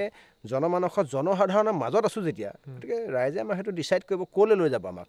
গতিকে আপুনি পলিটিকেল এটা উইঙৰ কথা সুধিলে ৰাইজে যদি ভাবে বোলে বিলাসিতা অসমৰ নামৰ সংগঠনটোৱে ৰাজনৈতিকভাৱে আমাক মানে লাগে তেতিয়াহ'লে ৰাইজে সেইটো ডিচাইড কৰিব আমাৰ সকলোবিলাক অৰ্থনৈতিকে হওক ৰাজনৈতিকে হওক বা আৰ্থ সামাজিকে হওক সকলো ক্ষেত্ৰতে আমি বিচাৰোঁ বিলাসিতা অসমে এটা মানে দখল থাকক বিলাসিতা অসমলৈ ভয় কৰি পিনে বহিৰাগত যিকোনো ব্যক্তি ইয়াত কাম কৰিব লাগিব আৰু নেক্সট বিকাশ দা ঘৰত কোন কোন আছে বিকাশ দা ঘৰত এতিয়া মা দেউতা মই দুজনী ভণ্টি আছিলে বিয়া দিছোঁ এজনী মৰাণলৈ নেক্সটজনী ঘৰ সোধাই নাই ন আচল কথা ঘৰ শিৱসাগৰ ন একেবাৰে শিৱসাগৰ টাউনতে নাই নাই টাউনৰ পৰা কোনটো মই গাঁৱলৈ আহে আচ্ছা খাটি কোঁৱৰপুৰ বুলি কোঁৱৰপুৰ টেপতল গোহাঁই গাঁও আচ্ছা আচ্ছা গাঁও শব্দটো ক'বলৈ নাপাহৰিব গাঁও গাঁও সেইটো ক'বলৈ লাজ কৰিব নাই সেইটো আৰু সৰু ভণ্টি বিয়া দিছোঁ সেই নকচাৰিলে আচ্ছা সৰু পৰিয়াল নিউক্লিয়াৰ মানে হেৰি ঘৰ লোৱা আপুনি এটাই তাৰপিছত ঘৰত ভয় কৰে নাই মায়ে কেতিয়াবা গালি চালি দিয়ে নে টিভিটো নিশ্চয় দেখি প্ৰথমতে দিছিলে না যিদিনা জেল যাম তাৰ আগদিনাখনি মানে হেৰি হ'ল কি কয় মোৰ ঘৰৰ মানে টিভি ৰিচাৰ্জ খতম হ'ল মই বিৰাট হেপী সেইদিনাখনি ৰিচাৰ্জ কৰিবলৈ লৈছিলোঁহে মই ৰিচাৰ্জটো মই কৰি থাকোঁ ঘৰৰ ৰিচাৰ্জ ইলেক্ট্ৰিচিটি বিল সেইদিনাখনি ৰিচাৰ্জটো খতম হৈ গ'ল মানে মই জেলত সোমাওঁতো গম নাপায় জেলৰ পৰা ওলাওঁতো গম নাপায় খালি মোবাইল মোৰ চুইচ অফ পাইছে তাৰপৰা দেৰিকৈ গম পাইছে আৰু মানে আত্মীয় স্বজনক ফোন কৰি যে ই জেলত সোমালে বুলি মাক মানে ধুনীয়াকৈ বুজাই থৈছোঁ মানে চোৱা মইতো চুৰি ডকাইত কৰি বা কিবা এনেকুৱা ধৰণৰ মানে বেয়া ছেকশ্যনতো জেল যোৱা নাই জাতিৰ কাৰণেহে জেল গৈছোঁ এইটো তুমি বেয়া নাপাবা ঘৰৰ ফেমিলি মা দেউতাই মোক খুব মানে ছাপোৰ্ট কৰে দেই মা দেউতাই ছাপোৰ্ট কৰে আৰু পাইছোঁ আত্মীয় স্বজন মিতিৰ কুটুম ঘৰৰ সকলো মানুহৰ পৰা মৰম পাইছোঁ যদি সঁচাকৈ আপুনি ঘৰৰ পৰা সেইটো ছাপোৰ্ট পাইছে তেন্তে আপোনাৰ মা আৰু দেউতালৈও মোৰ ফালৰ পৰা বহুত বহুত সেৱা জনাইছোঁ এই পডকাষ্টটোৰ জৰিয়তে কাৰণ এজন যুঁজাৰু বুলি কৈছোঁ মই এখেতক বীৰ লাচিত সেনাৰ এজন যুঁজাৰু এই যিটো এটা সৎ পথত তেওঁ যে গতি কৰিছে আৰু আপোনালোকে যে সেইটো মানে বুজি পাইছে যে সেইটো মোৰ ভাল লাগিছে যিটো নেকি আজিকালি অলপমান বহুতে আচলতে সেইটো হেৰি নকৰে ধৰক মানে মান্তি নলয় বা কথাটো আচলতে বুজিবলৈও চেষ্টা কৰিব প্ৰথমতে মানি লোৱা নাছিলে নিউজ চেনেলবিলাকে উল্টা পুল্টা বুজাই দিয়েতো এয়া দাদাগিৰি ধন দাবী গুণ্ডাগিৰিত নামিলে বিকাশ অসম সেইটো ৰাউণ্ড দি দিয়ে ন ৰঙা চিন্তা নিদিয়ে আপুনি দিব নিদিয়ে নহয় ৰাউণ্ড দি দিয়ে তাৰপৰা ঘৰতেতো বেলেগকৈ বুজাই দিয়েতো তাৰপৰা প্ৰতিদিন টাইমত এবাৰ বুজিছে প্ৰাগত বুজিছে ঘৰত বিৰাট টেনশ্যন আৰু চবেই আহি কৈছেহি আৰু যে আপোনাৰ ল'ৰাই দাদাগিৰি গুণ্ডাগিৰি ধন দাবী কৈছে তাৰপৰা মাহে কৈছোঁ তই ধন দাবী কিয় কৈছোঁ চাকৰি কৰি থকাটো ঠিক আছিলে কৈছোঁ সেই এইবিলাক নিউজে এনেই বুজাই বোলো কিছু বস্তু তেনেকুৱা হয় কেতিয়াবা নিগেটিভ ইম্পেক্ট আজিকালি নাই আজিকালি যিমান ৰেষ্ট খালোঁ জেল গ'লেও ইমান মতলব নাই বাকী জেলৰ ভিতৰত অকণমান কওকচোন কিবা এটা মানে সাহস পাব লাগিব ন জেলৰ ভিতৰত কেনেকুৱা এদিন দুদিন বঢ়িয়া লাগে হা আচ্ছা এদিন দুদিন প্ৰথম নি পিনে কোৱাৰেণ্টাইন কৰে ঐ অভিষেক তহঁতক কৈছে ন কোৱাৰেণ্টাইন কৈছিলে অভিষেক জয়ন্তহঁত আছে প্ৰথম দিনাখন কোৱাৰেণ্টাইন কৰে কোৱাৰেণ্টাইন মানে সেই যে আপোনাৰ যেনেকৈ কৰোণা টাইমত কোৱাৰেণ্টাইন হৈছে যে ঘৰৰ ভিতৰত সোমাই থাকিব লাগিব কাকো মাতিব নোৱাৰি মুখত মাস্ক পিন্ধি তাত খালি মাস্ক লগাব নালাগে এটা ৰুমত ভৰাই থোৱা মস্ত জেলখনৰ কোৱাৰেণ্টাইনৰ ভিতৰৰ ৰুমটো মানে গেলা পচা এই ইয়াৰ পৰা চিধা চিধিকৈ কৈছোঁ হা মাননীয় মুখ্যমন্ত্ৰী ডাঙৰীয়া জেলৰ ভিতৰত থকা মানুহবিলাক এনেকুৱা নহয় যে সেই জন্তু মানুহে হয় মানৱ অধিকাৰ খৰ্ব হয় মানৱ অধিকাৰ নষ্ট হৈছে জেলৰ ভিতৰত কোৱাৰেণ্টাইনৰ জেলৰ ভিতৰত ছিষ্টেমটো সাংঘাতিক বেয়া তাক গোটেই মানে ওচৰতে আপুনি য'ত শুব তাৰ কাষতে প্ৰস্ৰাৱ কৰিবলৈ তাৰ কাষতে লেট্ৰিন কৰিবলগীয়া হয় আৰু কোৱাৰেণ্টাইনত 20-25টা একেলগে ভৰাই দিব লাগে এটা হাগা পায়খানা কৰা লেট্ৰিন গাঁৱৰ মানুহ হাগা লৈ গৈছে তাৰপৰা গোটেই মানে গোন্ধ ৰাতিটো বিৰাট সাংঘাতিক কষ্ট সেইদিনাখনি বা যেতিয়া মুকলি কৰি দিয়ে প্ৰথম দিনা বিৰাট ঝাটকা এটা হয়তো তাৰ পৰা মুকলি কৰি দিয়াৰ পাছত মানে 2 দিন থাকি ভালেই লাগে আৰু বেয়া নালাগে জেল আহিছোঁ আৰু গোটেই একদম দস্যু তাৰপৰা ৰত্নাকৰ যুধিষ্ঠিৰ চব লগ পাওঁতে ভিতৰতে এইটো এইটো কথা মনত ৰখা দৰকাৰ যে ভুল নকৰাকৈ অপৰাধ নকৰাকৈ বহুত মানুহ জেলত যায় কিন্তু সেইখিনি মানুহকো লগ পাওঁ বহুতখিনি কথা শিকা যায় 2 দিনৰ ভিতৰত যেতিয়া গোটেই পৃথিৱীখন জেলৰ ভিতৰত ঘূৰি ঘূৰি খতম হৈ যায় তাৰপিছতে বেয়া এটা কাৰণে লাগে মোবাইলটো কাট হৈ যায় মোবাইল কানেকশ্যন কাট হয় দেওবাৰ সোমবাৰ কি নাজানে ঘড়ী পিন্ধিবলৈ নোৱাৰে এটা ছিষ্টেমত থকা হয়তো মোবাইলটো সদায় চলাই থকা হয় ঘড়ীটো সদায় চাই থকা হয় বা মানুহৰ লগত এটা মানে সংস্পৰ্শত থকা হয় সেই কাট কৰি দিলে বেয়া লাগে যিবিলাক আপোন মানুহৰ লগত আপুনি সদায় কানেকশ্যনত থাকে বা সেইটো সময়ত অলপমান আৱেগে মানে খুন্দা মাৰি ধৰে অলপ চলপ আৰু ৰাতিপুৱা 6টাত উলিয়াই দিয়ে আৰু আবেলি 6টাত সোমোৱাই দিয়ে এই সোমোৱাই দিলে বিৰাট খং উঠে মানে ঘূৰি ফুৰিবলৈ পালে এনেকুৱা চিনেমাত দেখাই যে সেনেকুৱা জেলৰ সেইবোৰে ৰাখে ক'ত ৰাখিব জেলৰ কয়দীবিলাক বোলে হাজুতিবিলাক আবেলিটো হাজুতি হয় কিন্তু সেই তাত জেলত কিন্তু এটা কাৰণে ভাল আপুনি যিবিলাক সংগঠনৰ ল'ৰাই যিবিলাক আমি যাওঁ সোমাওঁ সাংঘাতিক ৰেচপেক্ট মানে একদম নিশ্চাত দিয়ে কিন্তু তাত যিবিলাক ৰেপ কৰি আহিব পক্সো ছেকশ্যনত 4, 6, 8, 12 আহিব সেইবিলাক ছেক্সুৱেল মলেষ্টেশ্যন সেইবিলাকৰ একদম ইজ্জত নাই কিন্তু নৰ্মেল আমি যিবিলাকে ধৰিছোঁ সংগঠন জাতীয় জীৱনৰ কাৰণে কাম কৰি যাওঁ সিহঁতৰ একদম তাৰ ভিতৰত সাংঘাতিক এটা সন্মান থাকে গা চা পিটিকি দিয়া মানুহলৈকে আহে কাপোৰ ধোৱা মানুহ থাকে গা পিটিকা মানুহ থাকে খালি খানাটো বকৱাচ খানা দিয়ে কি খানা দিয়ে খানা নোখোৱাকৈ মই প্ৰথম দিনাখনিতো আমি গোটেইকেইটা একো নাই খোৱা একো নোখোৱাকৈ আছোঁ লগনত আছোঁ নোখোৱাকৈ আছোঁ মানে কি সেইটো প্ৰটেষ্ট বুলি নে খানা দেখিব খাব নোৱাৰে খানা এইবাৰ ৰুটি জীৱনত আমি তেনেকুৱা ৰুটি মই চুইয়ে পোৱা নাই এনেকুৱা ৰুটি খুৱাই ৰুটি চুটিবিলাক ঠিক নহয় খানা কিমান দিন থকা হ'ল আমি 12-13 দিনত আছিলোঁ মোক চবচে লাষ্টত মোকেই দিছিলে এজনকে চবকে এৰি দিয়াৰ পিছত আহিছে তেতিয়া কেনেকুৱা লাগিছিলে বাকী কেইজনটো ওলাই গ'ল আপুনি না মানে নেতৃত্ব যেতিয়া লৈছোঁ মানে মই কেতিয়াও কোনো কাৰণত ভয় শংকা সেইবোৰ দেখাব নোৱাৰিম আৰু মোৰ নাই সেইটো মইতো আমাৰ কেন্দ্ৰীয় চিফ ছেক্ৰেটাৰী ৰন্তু পানী ফুকন বা শৃংখলৰ পৰা এইটো কথা মই শিকিছোঁ শৃংখলো 29 টাইমছমান জেল খালেতো তেওঁ দেউতাকে 127 বাৰ খাইছে ৰমু চলিহা 127 বাৰ জেল খোৱাৰ মানে পৰিৱৰ্তে আমি 2-3 বাৰ জেল খোৱা নেকি আৰু ভিতৰত মানে মোৰ মানে এটা কথা মোক চবচে আমনি পাওঁ লকআপত ৰাখি থৈ যে লকআপত ৰাখি থোৱাত আমনি পাওঁ মহে দাহে কামোৰে আৰু এই জেলৰ কোৱাৰেণ্টাইনটো চবেই বেয়া পায় সেইকেইটা যিকেইটা খাইছে সিহঁতকেইটাও সুধিলেও ক'ব চবেই বেয়া পায় জেলৰ ভাল নালাগে মানে আৰু এটা কথা এইবিলাক মানে চব কেটেগৰী ৱাইজ ৰাখিব লাগে হা জেলৰ এইটো কথাটো অলপ বেলেগ ধৰণৰ হয় ড্ৰাগছ ভাং খোৱাবিলাকো আমাৰ লগতে ৰাখি দিয়ে কেতিয়াবা মানে মৰিয়াই মাৰি পাম মানে আমি ধৰি লওক জেলৰ ভিতৰত সোমালোঁ বুলি এইটো নহয় যে আমাৰ জাতীয়াভিমান শেষ হৈ গুচি গ'ল আমিতো চুৰ ডকাইত কৰি অহা নাই বা আমি ৰেপ বা তেনেকুৱা ছেক্সুৱেল মলেষ্ট কৰি অহা নাই আমাৰ এটা কেটেগৰী থাকে সেই কেটেগৰীটো জেলৰ ভিতৰত মানে মেইনটেইন কৰাটো দৰকাৰ আৰু বাকী সেইবিলাকে জেলৰ লাইফটো থাকিলে ভাল এটা এক্সপিৰিয়েঞ্চ হ'ব লাগে যেনেকৈ ইউনিভাৰ্চিটি পঢ়িলে বা কলেজ হোষ্টেলত থাকি নাহিলে লাইফটো without hostel life is not complete যে হয় জেলটো খালে ভালে লাগে সংগ্ৰামী জীৱনত থকা মানুহে জেল এবাৰ খাব লাগে মানে সংগ্ৰামী মঞ্চত মানে এইটো ভাল লাগিব মানে অলংকাৰ জেলটোতো অলংকাৰ আমাৰতো শৃংখল চলিহা জেল আমাৰ দ্বিতীয় ঘৰ বুলি কয় মই ৰিচেণ্টলি মইতো সেইটো এডিট কৰি দিব বিচাৰিছোঁ মোৰ নিজৰ ব্যক্তিগত কাৰণে জেলটো মোৰ প্ৰথম ঘৰ এতিয়া ভালেই লাগে একো বেয়া নালাগে আচ্ছা আৰু কেছটো বহুত লাগি আছে বুলি শুনিছোঁ কেছ আৰে বাপৰে বা আমি পুলিচ মখা মানে মানহেনাখিনি অলপ নহয় মানে বেলেগে যদি সেই একেটা ভুলে কয় কনচিকুৱেঞ্চটো সিহঁতক মানে সৰু থাকে আমাৰ ওচৰত পকাই জেলেবী নিচিনাকৈ পকাই একদম কেছ CD লিখিব কেছ ডায়েৰী লিখিব আমাৰ এগেইনষ্টত এগালমান আঙে বাঙে আপোনাৰ ছেকশ্যন লগাই পিনে হয় জেল ভৰাব নহ'লে লকআপত ৰাখিব নহ'লে কেছ চলি আছে আৰু এইবিলাক মানে বিকাশ দা মানে দেখা যায় ন এতিয়া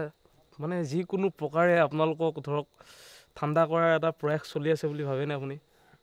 মই কিন্তু কিবা প্ৰকাৰে মই অকণমান মানে সেই গোন্ধটো পাওঁ ৰাইজে ভাবে ময়ো ভাবোঁ মাজে সময়ে কিন্তু সেইবোৰ চাই দিলে নহ'ব এতিয়া সংগ্ৰাম এতিয়া যুদ্ধত কিমান দুখ পাম কিমান তেজ ওলাব দা ঘাপ ক'ত পৰিব কুঠাৰ ঘাপ ক'ত পৰিব সেইবোৰ ভাবি থাকিলে সংগ্ৰাম কৰিব নোৱাৰে এতিয়া জিঅ'টো এনেকৈ হাতত লোৱা নহয় যিহেতু এই মানে কাম চলাইছোঁ চিৰিয়াছলি মইতো এতিয়া মই একোলৈ ভয় নকৰোঁ মই জেল খুৱাই পিনে মোক বেয়াহে কৰি পেলালে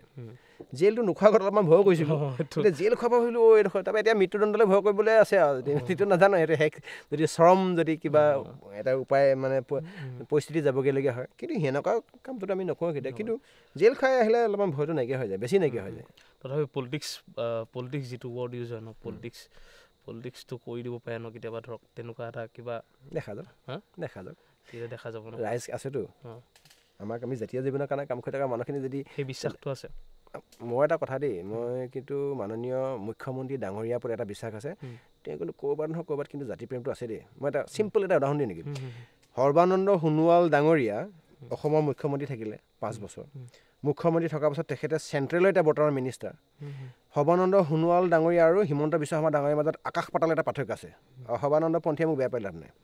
বা হিমন্ত পন্থীয়ে মোক ভাল পাই লাভ নাই সৰ্বানন্দ সোণোৱাল ডাঙৰীয়াই চেণ্ট্ৰেলৰ ইমান ডাঙৰ এটা বাবদ থকাৰ পাছতো নৰেন্দ্ৰ মোদী আৰু অমিত শ্বাহৰ বুকুচাত এনি টাইম বহি পিনে তেখেতে দুগদানি খাই থাকে তাৰ পাছতো সৰ্বানন্দ সোণোৱালে এতিয়া চেণ্ট্ৰেলি যিকোনো এটা পদত কোনোবা এজন অসমীয়া মানুহ বহাইছেনে আয়ুষতে হওক ডাইৰেক্টৰ চাইৰেক্টৰ আমাৰ অসমীয়া নহয় নেটতে হওক নহয় ধৰি লৈছোঁ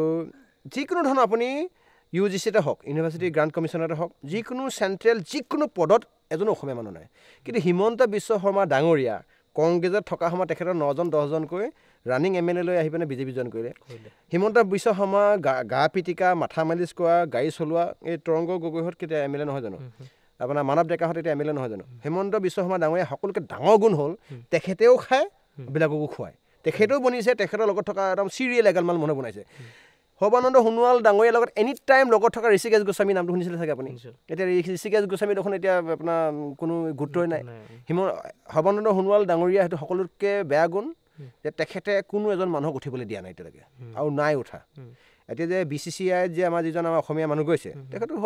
হিমন্ত বিশ্ব শৰ্মা ডাঙৰীয়া নেতৃত্বতহে গৈছে আমি যিমানখিনিকে জানো হিমন্ত বিশ্ব শৰ্মা ডাঙৰীয়া সাংঘাতিক এটা প্লাছ পইণ্ট যে তেখেতে লগত এটা টীম লৈ কাম কৰে কিন্তু সৰ্বানন্দ সোণোৱাল ডাঙৰীয়া অকলে অকলে কাম কৰে আজি ডেটত সেইটোকে সৰ্বানন্দ সোণোৱাল ডাঙৰীয়া কাষত কোনো নাই অকলে খাম বুলি অকলে খাম খাই কি কয় সেইটো নাজানো কিন্তু এটা এজন মানে আমাৰ এজন ট্ৰাইবেল এজন মিনিষ্টাৰ হয় যাৰ এটা সেইটো এটা সংহতি এটা তেজত থাকে যে সকলোকে লৈ কাম কৰিম কিন্তু তেওঁৰ ওচৰত মই কেতিয়াও কোনো কাৰণত দেখা নাই কিন্তু হিমন্ত বিশ্ব শৰ্মা ডাঙৰীয়াৰ এইটো মই কোৱাটো দৰকাৰ মানে পৃথিৱীত কোনো এজন এনেকুৱা মুখ্যমন্ত্ৰী নাই যাক 3টা বস্তু ভগৱানে একেলগে দিছে নাম্বাৰ 1 হ'ল জীৱন যৌৱন একেলগে থকা জীৱন যৌৱন অজস্ৰ ক্ষমতা মানে যিটো পাৱাৰ কথা কৈছোঁ নেক্সটতে হ'ল আপোনাৰ পাহাৰ যেন সম্পত্তি বা টকা পইচা এই 3টা বস্তু কাকো দিয়া নাই কাৰোবাক যদি টকা পইচা দিছে তাত জীৱন যৌৱন নাই বয়সস্থ চিফ মিনিষ্টাৰ বা তাক ক্ষমতা দিছে কাৰোবাক যদি ক্ষমতা দিছে বাকী দুটা নাই হিমন্ত বিশ্ব শৰ্মাক জীৱন যৌৱন অজস্ৰ পাহাৰৰ নিচিনা সম্পত্তি আপোনাৰ তামোল গছৰ নিচিনা ওখকৈ ক্ষমতা দিছে সকলো এডমিনিষ্ট্ৰেটিভ অফিচাৰ হিমন্ত বিশ্ব শৰ্মা ডাঙৰীয়াৰ আঙুলিত নাছে কিন্তু শৰ্মা ডাঙৰীয়াৰ চবচে ডাঙৰ ভুল এটা আছে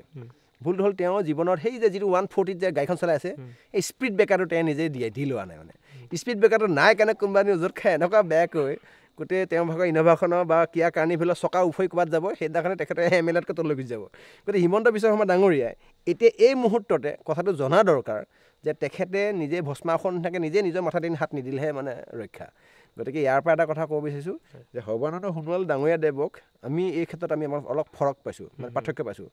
কোনো এজন তেওঁৰ লগত ঘূৰি ফুৰা নেতা পালি নেতাক আজিলৈকে নবনালে 2-3জন বনাইছে আৰু গুৱাহাটী মই নাম ল'বলৈ বেয়া পাইছোঁ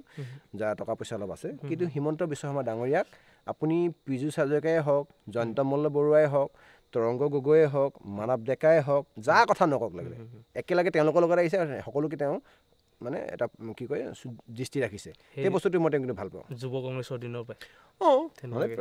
এটা হেৰিতে চলি আছে আজি তেওঁ বিনা অনুমতি তেওঁৰ সন্মুখেদি এজনী মাখিও পাৰ হৈ যাব নোৱাৰে হয় নহয় 100% সঁচাকৈ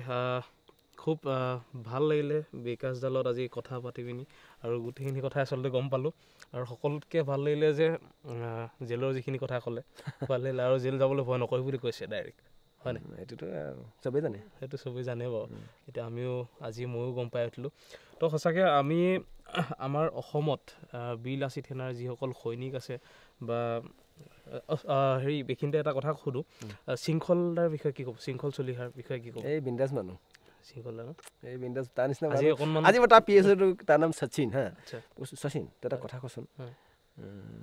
শৃংখলৰ লগত কেনেকুৱা লাগিছে দাদা এনেকুৱা মানুহ মই পোৱা নাই চিৰিয়াছলি কৈছোঁ শৃংখলা একো নাই একদম সি মনৰ ফালৰ পৰা বিয়াত এটা সৰু শিশু নিচিনা আৰু সংগঠনৰ মজিয়াক কোনোবাই সেৱা প্ৰতিপন্ন কৰিবৰ কাৰণে কোনোবাই শৃংখলক বেয়াকৈ ক'ব সংগঠনৰ মজিয়াক সেৱা প্ৰতিপন্ন কৰিবৰ কাৰণে তললৈ নমাবৰ কাৰণে দেখিছেতো সংগঠনটোক ৰাইজে মৰম কৰিছে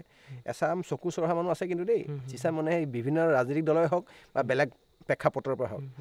এই কিন্তু সদায় চেষ্টা কৰে কিন্তু শৃংখল চলিহা কেতিয়াও কোনো কাৰণত নিসিজা এটা কচু জাতীয় জীৱনৰ কাম কৰিছিলে কাম কৰি আছে কাম কৰিয়ে যাব এইটোক আকৌ কোনোবাই বেয়া পাই লাভ নাই এইটো কোনোবাই হিন্দু মুছলমান খেলে ই কোনোবাই BJP কংগ্ৰেছ খেলে কিন্তু সি বৰ ধুনীয়াকৈ কাম চলাই আছে আৰু তাৰ নেতৃত্বটো সুন্দৰ হৈছে আহি থকা দিনত আৰু বেছিকৈ সবল নেতৃত্ব দিব সঁচাকৈ ভাল লাগিছিলে। আৰু এটা কথা যিটো এটা জ্বলন্ত সমস্যা বুলি ক'লেও ভুল নহয়। আৰু বহুত ক্ষেত্ৰত যিটো স্পীড ব্ৰেকাৰ কথা ক'লে যে আপোনালোকে এটা স্পীড ব্ৰেকাৰ আনি দিলে বিলাচীত সেনাই, যিটো নেকি বহিৰাগতসকলৰ কিছুমান উৎপাত চলি আছিলে, ঠিক আছে। তো এতিয়া বহুত ক্ষেত্ৰত আচলতে তেওঁলোকে অকণমান মানে ভাবিবলৈ বাধ্য, স্পীড ব্ৰেকাৰত অলপমান মানে ব্ৰেকটো শ্ল' কৰিছে। তাৰ মাজতো এটা নোহোৱা নহয়, হয়তো আমাৰ সেইখিনি চকুত ধৰা নিদিব পাৰে। তো সেই যে তেওঁলোকক কি ক'ব যে অসমত আহি পিনি মানে অসমীয়াৰ ওপৰত। আৰু এইখিনিতে এটা কথা বিকাশ দা, মই নিজেও আচলতে মই নিজৰ মাৰ্কেটিং লাইনত কাম কৰা মানুহ, ঠিক আছে। তো এটা বস্তু দেখা যায়, চাব আমি যদি এতিয়া ধৰি লওক আমি মিঠাতেলৰ বটল এটা খাইছোঁ বা এই পানী বটলটো যে খালোঁ, আমি সন্মুখৰ অসমীয়া ল'ৰা এটাৰ পৰা কিনি খাইছোঁ পানী বটলটো, কিন্তু ইয়াৰ যিটো ডিষ্ট্ৰিবিউটৰ যদি আমি যদি বিচাৰি যাওঁ, সেইজন কিন্তু কোনোবা মাৰোৱাৰী সম্প্ৰদায়ৰ মানুহ বা বহিৰাগত সম্প্ৰদায়ৰ মানুহে হ'ব, যদি আপুনি ভালকৈ যদি মন কৰে। তো এনেকুৱাকৈ ভাবে নাই যে আমি এই দোকানখনৰ পৰা কিনি খোৱাতকৈ সেই ডিষ্ট্ৰিবিউটৰযোৰ যাতে আমাৰ নিজৰ মানুহৰ হওক, হয়নে কথাটো? সেইটোতো শুনক, এটা চব কথা এটা গ্ৰামাৰ আছে, without grammar nothing is impossible, nothing is possible, হা ৰাইট। গতিকে nothing is possible to impossible possible যিয়ে নকওক লাগিলে, তাতে আপুনি কথাটো গ্ৰামাৰটো আপুনি মেইনটেইন কৰিব লাগিব, এটা মিনিমাম গ্ৰামাৰ ফ'ল' আপ কৰিব লাগিব। আপুনি ধৰি লৈছোঁ ডিষ্ট্ৰিবিউটৰ ল'বৰ কাৰণে সৰু দোকান এখনত আপুনি দদাইদক খুৰি আপোনাৰ পানীখিনি বিকিবৰ কাৰণে আপুনি ইমান ডাঙৰ কথা বা নলেজ দৰকাৰ নাই। কিন্তু ডিষ্ট্ৰিবিউটৰশ্বিপ কৰিবৰ কাৰণে আপুনি পাব্লিক ৰিলেশ্যনৰ কথা আহিলে, আপুনি মাৰ্কেটিঙৰ কথা আহিলে, তাত আপুনি সেই বিজনেছ পলিচিটো জানিব লাগিব। মাষ্টাৰ অফ বিজনেছ এডমিনিষ্ট্ৰেশ্যনে হওক বা BBA হওক, কাৰণ সিহঁতে তেনেকৈ পঢ়ি আহে, আমাৰ লাগে পঢ়ি আহে। সিহঁতৰ এটা লিগেচি আছে, ককাকে ব্যৱসায় কৰিছিলে, নিজৰ দেউতাকৰ পৰা শিকিছে, বৰদেউতাকৰ পৰা ব্যৱসায়খিনি শিকিছে। আমি ঘপককৈ গৈ আমিও ডিষ্ট্ৰিবিউটৰশ্বিপ আমাৰ মানুহে লৈছে, তেনেকুৱা নোলোৱা নহয় যে অকল যে বিহাৰী বঙালীয়ে বা মাৰোৱাৰী কৰি আছে, কিন্তু আমাৰ মানুহ ফেইলাৰ হৈছে। কিন্তু আপুনি তেনেকৈ চাব পাৰে কিছুমান এনেকুৱা মানুহ আছে যি একদম একো নোহোৱাৰ পৰা গৈ এতিয়া আকাশ চুবৰ মানে তেওঁ মানে ছাকচেছ বা সম্পত্তি বা টকা পইচা অৰ্জন কৰিছে। এই যিটো বিজনেছ পলিচিটো শিকিব লাগিব, আৰু বিজনেছ পলিচিটো শিকিলে আৰু আমাৰ অসমীয়া মানুহ আকৌ বৰ ঘপককৈ হেৰি নহয়, মানে খং ভোট বেছি, শ্বৰ্ট টেম্পাৰ্ড হয়, আৱেগ অনুভূতিক বেছিকৈ প্ৰশ্ৰয় দিয়ে। মানে বহিৰাগত ব্যক্তিয়ে অলপ দিনৰ পৰাহে উৎপাত কৰিছে, তাৰ আগত কিন্তু আমি ভুকু মাৰিলেও গুৰিয়ালেও চৰিয়ালেও চুপচাপ থাকি ব্যৱসায় কৰিছিলে। কিন্তু লাহে লাহে সমন্বয়ৰ স্বাৰ্থত আহি পেলাই আগ্ৰাসন কৰি গোটেই বস্তুটো কব্জা কৰি ল'লে। এতিয়া সিহঁতৰ দাদাগিৰি আৰম্ভ হৈছে। আমি কিন্তু ডাইৰেক্ট দাদাগিৰি কৰিলেও নহ'ব, আমি বস্তুখিনি সিহঁতৰ হাতৰ পৰা আমাৰ মাজলৈ আনিব লাগিব। আৰু সেইটো গোটেই গেমটো খেলে মাথাইদি। মই অলপ আগত গুইজানত যি আঞ্চলিক সমিতি গঠন হৈছিলে, তাত মই কৈছিলোঁ যে আপুনি শাৰীৰিকভাৱে সুস্থ, মানসিকভাৱে শক্তিশালী, আৱেগিকভাৱে ধীৰ স্থিৰ, সামাজিকভাৱে কৰ্মপটু হ'ব লাগিব আৰু দায়বদ্ধ হ'ব লাগিব, ভগৱন্তৰ প্ৰতি আপুনি অলপমান ভয় কৰা এজন ব্যক্তি হ'ব লাগিব। এতিয়া কথাখিনি আপুনি বিকল্প বেলেগকৈ পৃথককৈ ভাবিবৰ কাৰণে আপোনাৰ হাতখনেতো নাভাবোঁ, কেনে ভাবিম, মাথাই ভাবিম। তাৰ কাৰণে দৰকাৰ হ'ব আপোনাৰ এডুকেশ্যন দৰকাৰ হ'ব, তাৰ কাৰণে আপুনি ভাবিব লাগিব, তাৰ কাৰণে বেলেগকৈ কৰিব লাগিব। গতিকে এই কথাখিনিত আমি যদি এডুকেশ্যনটোত যদি আমি গুৰুত্ব দিওঁ, পঢ়া শুনাত যদি গুৰুত্ব দিওঁ, অলপ যদি মনোনিৱেশ কৰোঁ, মদ ভাং চাদা চিগাৰেট ড্ৰাগছৰ পৰা যদি আঁতৰি আহি অলপমান যদি 1.5 ঘণ্টা 2 ঘণ্টা হ'লেও যদি আমি বিজনেছ পলিচিৰ ওপৰত যদি এটলিষ্ট ইউটিউবতো কিবা এটা যদি চাওঁ, তেতিয়া শিকিম। এতিয়া আপুনি পডকাষ্ট আৰম্ভ কৰিছে, এইটো যদি আপুনি এটা ছিষ্টেমত নাযায়, আপোনাৰ এবছৰ পিছত আপোনাৰ পডকাষ্টৰ নাম নিচান নাইকিয়া হৈ যাব। যদি আপুনি ভালদৰে কয়, আপুনি অসমৰ ভিতৰত আজি সকলোতকৈ ওপৰত থকা এজন পডকাষ্ট এজন ব্যক্তি হ'ব পাৰে, পডকাষ্টৰ মালিক হ'ব পাৰে। গতিকে এইখিনি কথা ডিপেণ্ড কৰিব আপোনাৰ ওপৰত, আপুনি কেনেকৈ প্ৰজেকশ্যন কৰিব। হয়, সেইটো একজেক্টলি সঁচাকৈ খুব ধুনীয়াকৈ কৈছে কথাখিনি। আৰু সেইটো বস্তু এডুকেশ্যনটো মেইন। অকণমান আগত আপুনি যিটো কথা কৈছিলে, এডুকেশ্যনটো লাগিব। যদিহে আমি আৰু আহিবলগীয়া দিনত সেইটোৱেই আচলতে প্ৰতিটো কি কয় এইটো বজাৰো আমাৰ পথাৰৰ বজাৰ আমাৰ, সেইটো বস্তু যদি হয় নিশ্চয়কৈ ভাল লাগিব, আমাৰ জাতিটো আগবাঢ়ি আহিব। আৰু সঁচাকৈ খুবেই ভাল লাগিলে আজি বিকাশ দা, ইমান বহুমূলীয়া সময়। এতিয়া আপুনি গুৱাহাটী যাব লাগিব, তিনিচুকীয়াত বহি আছে, তো ইমান বহুমূলীয়া সময়খিনি আজি আপুনি দিলে। আৰু লগতে এতিয়া মই শেষত এটা কথা সুধোঁ আপোনাক, যুৱ প্ৰজন্মক কি ক'ব? যুৱ প্ৰজন্মক, হয়, যুৱ প্ৰজন্মই হ'ল চালিকা শক্তি। এখন দেশ তৰিব পাৰে, এখন দেশ ধ্বংসও কৰিব পাৰে। যুৱ প্ৰজন্মই বৰ্তমান সময়ত বয়োজ্যেষ্ঠ প্ৰত্যেকজন ব্যক্তিৰ ওচৰত গৈ, তেওঁ দেউতাসমূহ বা তেওঁ ককাসমূহ ব্যক্তিৰ ওচৰত গৈ তেওঁলোকে কথাখিনি আলোচনা কৰক, আৰু তেওঁলোকে নিজে নিজক ভাল পাবলৈ শিকক। বৰ্তমান সময়ত যুৱ প্ৰজন্মৰ সাংঘাতিক এটা ডাঙৰ ব্যাধি হ'ল আপোনাৰ মাদক দ্ৰব্য, ড্ৰাগছ, ভাং, বিভিন্ন ধৰণৰ আসক্তিৰ লগত তেওঁলোক মানে সংলগ্ন হৈছে। মোৰ এটাই অনুৰোধ, যদি অসমখন বচাবলগীয়া হয়, এতিয়া ৰিচেণ্ট যিখিনি ইউথ উঠি আহিছে, তেওঁলোকে সঁচাকৈ এইবিলাক বস্তুৰ পৰা আঁতৰি থাকিব লাগিব, দূৰত থাকিব লাগিব। এডুকেশ্যন দৰকাৰ হ'ব। আমাৰ মানুহে এডুকেশ্যন কমপ্লিট কৰে দিল্লী মুম্বাই গুচি যায়গৈ। আমাৰ মানুহে এডুকেশ্যন কমপ্লিট কৰে ভাৰতৰ বাহিৰত গুচি যায়গৈ। আমাৰ মানে ভাৰতৰ বাহিৰত পঢ়ি পিনে অসমতে কাম কৰকচোন। ভাল ভাল মানুহবিলাক যদি অসমৰ বাহিৰলৈ যদি গুচিয়ে যায়গৈ, ইয়াত যদি মদ খোৱা, ভাং খোৱা, ড্ৰাগছ খোৱা মানুহৰ লগত থাকি আমি কি এনেধৰণৰ কাম চলাম? গতিকে মোৰ এটা অনুৰোধ, অসমখন হ'ল সোণৰ অসম। খনিজ সম্পদৰ পৰাই হওক বা বনজ সম্পদৰ পৰাই হওক বা প্ৰাকৃতিক বিভিন্ন ধৰণৰ সম্পদৰ ফালৰ পৰা অসম এতিয়া অদ্বিতীয়। গতিকে অসমত বহিৰাগত যিকোনো ধৰণৰ ব্যক্তিয়ে MBA BBA CA কমপ্লিট কৰি আহি পিনে ইয়াতে আহি পিনে তেওঁলোকে ইমান লাখ লাখ কোটি কোটি টকা ইনকাম কৰিছে। গতিকে অসমৰ যিসকল ব্যক্তি ইউথসকলে পঢ়ি শুনি বাহিৰলৈ গুচি গৈছে, তেওঁলোকক মোৰ এটা অনুৰোধ, হয় আপোনালোকে বাহিৰে বাহিৰে থাকি অসমখনৰ ক্ষেত্ৰত এটা ভাল ৰিচাৰ্চ কৰক, কেনেকৈ ডেভেলপ কৰিব পাৰি। নহ'লে আপোনালোকে অসমত থাকি অসমৰো এটা কণ্ট্ৰিবিউশ্যন দিয়ক। অসমৰ জনসাধাৰণক বা অসমৰ ইউথক মই এটা অনুৰোধ, বীৰ লাচিত সেনা অসমৰ মজিয়াখনক আপোনালোকে যি ধৰণে মানে আঁকোৱালি লৈছে, মই বিশেষকৈ ইউথৰ আপোনাৰ ছাত্ৰ পৰিষদৰ মুখ্য সহায়ক হিচাপে আছোঁ, মই সেইটো কাৰণে ধন্যবাদ জ্ঞাপন কৰিছোঁ প্ৰত্যেকখন কলেজ বা বিশ্ববিদ্যালয়ক, যে আপোনালোকে যিখিনি মৰম দিছে সঁচাকৈ অফুৰন্ত আৰু নিস্বাৰ্থ মৰমখিনিক মই হাজাৰবাৰ চেলুট জনাইছোঁ। কিন্তু ইউথসকলে বিশেষকৈ আকৌ কৈছোঁ, বিশেষকৈ আপোনালোকে এই যিকোনো ধৰণৰ মাদক দ্ৰব্যৰ পৰা আঁতৰি আহক। বহিৰাগত ব্যক্তি সেইটো কাৰণে আমাৰ চল পাইছে, আখৈ পাইছে যে আমি মদত ডুব গৈ থাকোঁ, ভাঙত ডুব গৈ থাকোঁ, ড্ৰাগছ খাই আমাৰ হাজাৰ হাজাৰ লাখ লাখ আমাৰ অসমীয়া যুৱকৰ জীৱন ধ্বংস হৈ গৈছে, মন মগজু বিকৃতি ঘটিছে। এজন সুস্থ অসমীয়া কেতিয়াও কোনো কাৰণত অপৰাধ কৰিব নোৱাৰে। আমি কি কৰোঁ এতিয়া, পৰকীয়া প্ৰেম কৰোঁ, আমি কি কৰোঁ এতিয়া, বস্তু চুৰ কৰোঁ, আমি কি কৰোঁ এতিয়া, ড্ৰাগছ ভাং খাবৰ কাৰণে টকা পইচা নাথাকিলে আমি কাৰোবাক ৰেপ কৰোঁ, কাৰোবাক হত্যা কৰোঁ, বিভিন্ন ধৰণৰ অপৰাধত আমি মানে কি কৈছোঁ, সোমাই গৈছোঁ। গতিকে ইয়াৰ পৰা আঁতৰি আহিবৰ কাৰণে এজন মানুহ শাৰীৰিকভাৱে physically fit, mentally sound, intellectually, emotionally এজন যদি আপুনি সবল ব্যক্তি নহয়, অসমখন কেতিয়াও আগবাঢ়ি নাযায়। বিগত দিনত আমি যদি ভালদৰে চাওঁ, বহু এনেকুৱা ধৰণৰ ঘাট প্ৰতিঘাতৰ মাজেদি আমাৰ আন্দোলন হৈছিলে, কিন্তু আন্দোলন আমাৰ বাৰে বাৰে বিফল হৈছোঁ। এতিয়া আহকচোন আমি যুৱচামে এটলিষ্ট আমি এনেকুৱা এটা সংগঠনৰ যোগেদি অসম আৰু অসমীয়াৰ কাৰণে অস্তিত্বৰ কাৰণে আমি কাম কৰোঁ, যাতে আমি সকলো ফালৰ পৰা সষ্টম হৈ থাকোঁ। আপুনি যদি মদ ভাং চাদা চিগাৰেট খাই পিনে যদি মানসিকভাৱে আপুনি দুৰ্বল হৈ থাকে, কেতিয়া কোনো কাৰণত আপুনি এখন হেংদাংটো বাদে দিয়ক, আপুনি নলোৱা কটাৰীখনো দাঙিব নোৱাৰিব। গতিকে বহিৰাগত যিকোনো ব্যক্তিয়ে ইয়াত আহি প্ৰথমে তেওঁলোকে মেণ্টেলি সোমাইছে, আমাৰ মাটি বাৰীখিনি কি কৰিছে, আগ্ৰাসন কৰিছে। অসমৰ মানুহে কেতিয়াও কোনো কাৰণত নিজৰ মাটিখিনি যিকোনো বিপদত হ'লেও বহিৰাগত ব্যক্তিক বিকিব নালাগে। গতিকে মই এটাই অনুৰোধ, সকলোবিলাক সষ্টম হওক, সকলোবিলাক সজাগ হওক, নহ'লে কিন্তু অসম ৰসাতলে যাব। যদি আমি অসমৰ আৱেগ অনুভূতি যদি বুজিয়ে নাপাওঁ, কি কৰিব লাগে যদি বুজি নাপাওঁ, হাজাৰবাৰ জয় অসম কৈ পিনে কিবা লাভ আছে জানো? সেইকাৰণে এইটো ব্যক্তিগত মোৰ অনুৰোধ, এই পডকাষ্টটোৰ যোগেদি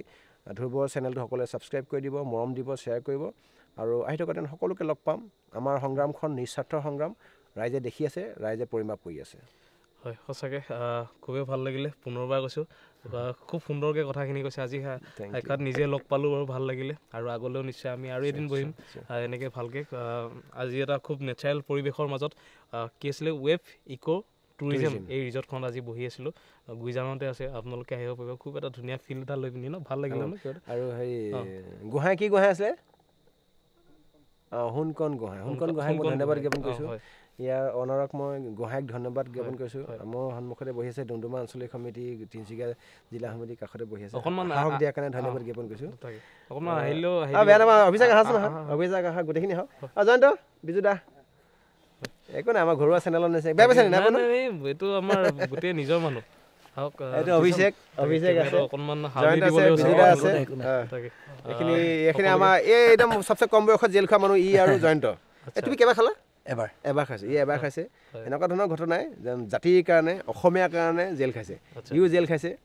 জয়ন্ত অসম গুৱাহাটী, আৰু পাছফালে আমাৰ গোটেই মানুহখিনি আমাৰ বিলাসিত অসমৰ সৈনিক সতীৰ্থ। আৰু এটাই মোৰ অনুৰোধ, এই মানুহখিনি থকা লাগে জাতিয়ে কেতিয়াও কোনো কাৰণে ভয় কৰিব দৰকাৰ নাই, একদম চলিডকৈ কাম গৈ থাকিব,